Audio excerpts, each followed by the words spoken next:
Olá, meus queridos amigos, meus amados irmãos. Aqui Pastor Sinésio para o nosso momento devocional, nosso momento de meditar a palavra, nosso momento de falar com Deus por alguns minutos, o pão nosso de cada dia, um quadro do seu canal, A Palavra Responde.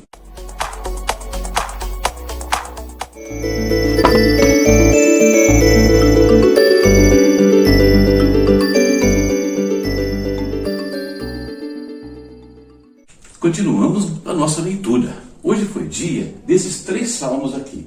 Salmo 74 e o 75. Tema da reflexão nos dias de hoje, ou no dia de hoje. Templos destruídos, templos restaurados. Eu quero basear nossa reflexão hoje aqui. Salmo 74, versos 4 ao 7. Teus adversários gritaram triunfantes, bem no local onde te encontravas conosco, e hastearam suas bandeiras em sinal de vitória. Pareciam homens armados com machados, invadindo um bosque cerrado. Com seus machados e machadinhas, esmigalharam todos os revestimentos de madeira esculpida. Atearam fogo ao teu santuário, profanaram o lugar da habitação do teu nome. Ao longo da história de Israel, nós encontramos três momentos fatídicos do que se refere aos templos, ao lugar que Deus tinha escolhido para ali se manifestar e falar com o seu povo. Primeiro, foi o tabernáculo, que quando se instalava em Canaã, foi armado na cidade de Siló. Mas aquele lugar foi desamparado por Deus e veio a ser destruído.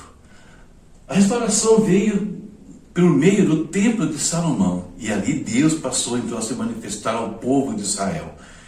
Porém, este lugar também sofreu ruína, uma grande destruição. Foi restaurado pelo templo de Zorobabel, que depois acabou se tornando o templo de Herodes. Mas também, aquele templo, por mais suntuoso que fosse, veio a cair, foi desfeito pedra sobre pedra, como disse o Senhor Jesus. A pergunta que a gente faz aqui é o porquê? Por que a destruição destes lugares? É simples, A resposta é simples e triste ao mesmo tempo. Por causa do pecado do povo de Israel, por causa do desvio deles em relação à lei, em relação à adoração a Deus e tantas outras coisas. Por isso, aqueles lugares foram desamparados e os inimigos os destruíram. Mas nós vimos também que houve restauração do tabernáculo, houve restauração do templo de Jerusalém, mas não houve restauração do templo de Zorobabel. Ou seja, hoje Jerusalém não tem um lugar onde Deus se manifesta. Então perceba que Deus sempre foi restaurando o povo. A última etapa que ficou em aberto. Nós sabemos que a realidade nossa hoje é diferente. A realidade desse tempo da Igreja de Cristo é completamente diferente. Por quê? Porque hoje Deus não mais habita em templos feitos por mãos humanas. Hoje, queridos, Deus habita onde? Paulo responde isso, você conhece esse texto. Olha o que o apóstolo Paulo fala. Acaso não sabe que o corpo de vocês é santuário do Espírito Santo que habita em vocês?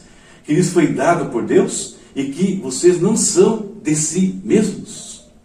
Ou seja, hoje nós, Igreja de Cristo, individualmente, nós somos templos do Espírito Santo. É nós, no nosso coração, que o Senhor habita atualmente. E existe um perigo muito grande que nos rodeia.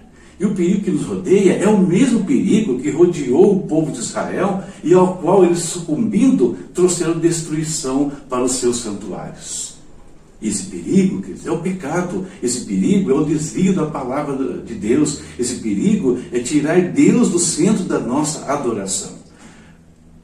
O apóstolo Paulo nos adverte por duas vezes dizendo, primeiro, não entristeçam o Espírito Santo de Deus, com o qual vocês foram selados para o dia da redenção. Isso ele escreveu aos Efésios, no capítulo 4, no verso 30. Depois ele escreve aos Tessalonicenses, no capítulo 5, no verso 19. Não apaguem o Espírito. as nossas atitudes, elas podem entristecer e apagar o Espírito Santo em nossas vidas. E se o Espírito Santo se vai, né, essa presença dele nos deixa, então o que nós temos é uma repetição de eventos. Como assim uma repetição de eventos?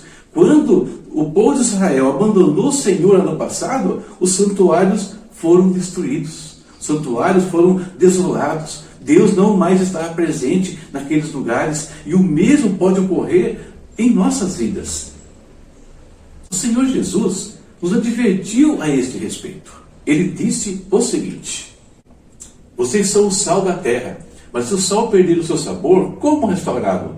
Não servirá para nada, exceto para ser jogado fora e pisado pelos homens. Percebe? É a mesma situação.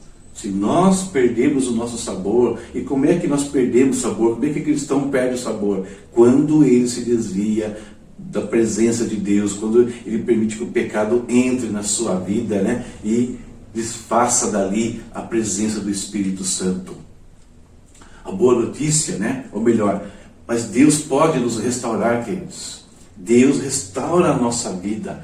E a maioria de nós já passou por dificuldades, já teve falhas, e Deus nos restaurou. Restaurou principalmente lá no início, né, quando nós começamos a caminhar com o Senhor. Mas muitos ainda carecem da presença de Deus. Por quê? Como aconteceu com Jerusalém, nós vimos que o último templo, o de Herodes, não foi restaurado. Jerusalém não tem mais o lugar de habitação de Deus. E muitos, tendo caído, estão nessa condição. Deus não mais tem manifestado em suas vidas. A boa notícia é que, falando lá de Jerusalém, o profeta Ezequiel, o profeta Amós, e outros mais, falam que ela será restaurada. Sim, haverá um terceiro templo em Jerusalém, e Deus vai se manifestar novamente naquele lugar. Aliás, o Messias vai reinar absoluto ali durante o reino milenar. Nós sabemos dessas profecias. Haverá restauração para Jerusalém. E isso indica que aqueles que carecem hoje da presença de Deus também podem ser restaurados à presença do Pai. Deus tem restauração para a sua vida se você está longe da presença dEle. Deus pode trazer você de volta a ter dentro do seu coração aquilo que Jesus fala lá em João, né? Um rio, né, de águas vivas que salta, né, para a vida eterna, uma fonte de vida abundante novamente. Nós não precisamos ser templos destruídos. Por isso, se estamos na presença do Pai, precisamos vigiar, tendo muito cuidado para não incorrer no mesmo erro dos israelitas e esse santuário ser destruído. Se infelizmente já estando numa situação assim de estar longe da presença de Deus e não sentir mais, né, o Espírito Santo se movendo em nós, né, Deus pode nos restaurar. Então, vigilância de um lado e busca de Deus do outro por restauração. Deus tanto pode restaurar que está permitindo que você ouça essa palavra nesse instante, para saber disso, que Ele está ali com os seus ouvidos atentos sobre a sua vida, e basta você clamar, como os israelitas clamaram, e Deus foi restaurando aqueles santuários ao longo do tempo. Deus também restaura a presença dEle na sua vida. Guardemos essa presença ou busquemos ela de volta. E talvez tenhamos aqui, ainda ouvindo essa palavra, pessoas que nunca, né, pensaram em deixar que o Espírito Santo, que Jesus Cristo entrasse, né, no seu coração. Ou seja, você não sabe o que é ser habitado por essa presença gloriosa. Você também pode fazer isso. Basta você pedir. Basta pedir e Ele entra dentro do seu coração, entra na sua vida e tudo será diferente. Como já é diferente para a maioria de nós que estamos participando dessas meditações. Certo, pessoal? Essa nossa reflexão para o dia de hoje. Sejamos templos cheios do Espírito Santo. Não precisamos ser templos destruídos. Isso pode ser mudado. Finalizamos nossa reflexão. Chegamos ao momento 2, né, desse pão nosso de cada dia, o momento de nós falarmos com o Senhor. Vamos orar? E eu gostaria que nós orássemos hoje, além das coisas normais que temos aqui feito a nossa intercessão, mas por uma coisa. Primeiro, por aquelas pessoas que você sabe que um dia serviram a Deus. Um dia estiveram na presença do Pai e até junto com você na casa do Pai. Mas que hoje estão longe, estão com suas vidas às vezes destroçadas, precisando de uma restauração. Deus pode restaurá-los. Vamos clamar pela vida deles. Ou, se você está nessa condição, vamos orar agora. Ore junto com a gente aqui, para que Deus venha fluir de novo, trazer perdão, restauração, renovo, refrigério, para a sua alma. E nós que temos, pela misericórdia do Senhor, andado nesses caminhos, vamos pedir para que o Espírito Santo nos guarde o tempo todo, para que a gente não venha sair e continuemos como sal da terra, luz do mundo, ajudando aqueles que estão em dificuldades. Oremos. Querido Deus, em nome de Jesus, agradecemos a Ti, Senhor, mais uma vez, pela vida que o Senhor nos concede. Agradecemos a Ti pela proteção, pela provisão. Nossos corações, Pai, se rendem diante da Tua grandeza, do Teu poder, da Tua graça, misericórdia, da Tua beleza, Senhor Deus. Muito obrigado por tudo, meu Pai. Querido Senhor, colocamos diante de Ti pessoas, Pai, amigos, ó Deus, irmãos que um dia trilharam esse mesmo caminho conosco e tiveram suas vidas abençoadas, regadas pelo Espírito Santo, mas que hoje estão longe, Senhor. Estão sofrendo, Pai, e nem percebem, Deus, o caminho de destruição para o qual estão indo, Deus eterno. Pedimos, ó Deus, tenha misericórdia dessas vidas, tenha misericórdia dos nossos familiares que também se afastaram da Tua presença. Tenha misericórdia, Pai. E Deus, que o Teu Espírito consiga, no meio de trevas, no meio de tanto desânimo, no meio, Pai, de tanta cegueira, lançar um facho de luz ali e trazê-los de volta à realidade, à sobriedade, meu Deus. Tenha misericórdia, Pai. Sabemos que o Senhor está voltando, sabemos que muitas coisas vão acontecer nesse mundo e que eles estejam salvos, guardados por Ti, meu Deus, em nome de Jesus. Pedimos também para que o Senhor nos ajude a preservar a nossa vida espiritual, para não virmos experimentar as mesmas coisas que Israel experimentou no passado e hoje estão aí aguardando uma restauração, meu Pai. Tenha misericórdia, meu Deus.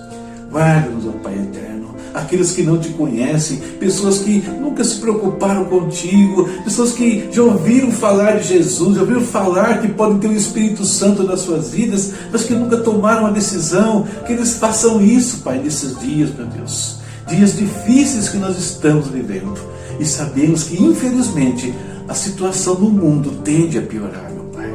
Tenha misericórdia, meu Deus. Senhor, continuamos orando por aqueles que estão nos hospitais, nas UTIs, estão isolados, Deus, contaminados ou pelo Covid, ou Deus, afetados por tantas outras enfermidades. Pedimos que o Senhor tenha misericórdia, que o Teu poder curador visite cada um deles em nome de Jesus. Também em nome de Jesus nós pedimos que traga provisão para as famílias, Senhor, que estão enfrentando dificuldades. Enfrentando, Pai, aí falta daquilo que é o mais básico, Pai, de alimentos, enfrentando, Deus, a falta de recursos para quitarem os seus compromissos, meu Deus.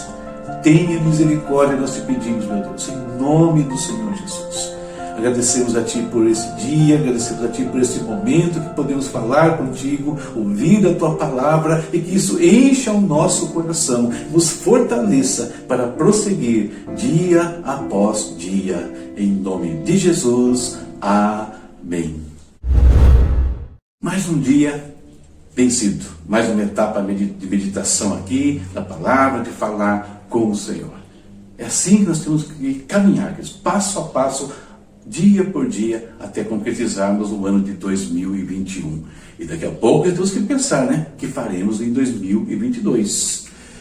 Leitura para amanhã, está aqui, Salmos 76, 77 e 78. Perceba que amanhã passamos da metade do livro de Salmos. O tempo voa, As coisas vão acontecendo, a gente persevera, a gente nem percebe e vamos ganhando terreno, vamos alcançando a bênção de Deus, vamos lendo a palavra, e isso vai certamente enriquecer a sua vida, a sua casa e a sua família. E a minha também, é claro. Tá bom? Então, recadinhos estão aí no final. Deus abençoe a sua casa, a sua vida, a sua família, insisto nisso, e até a próxima, se Deus quiser. Tchau, tchau.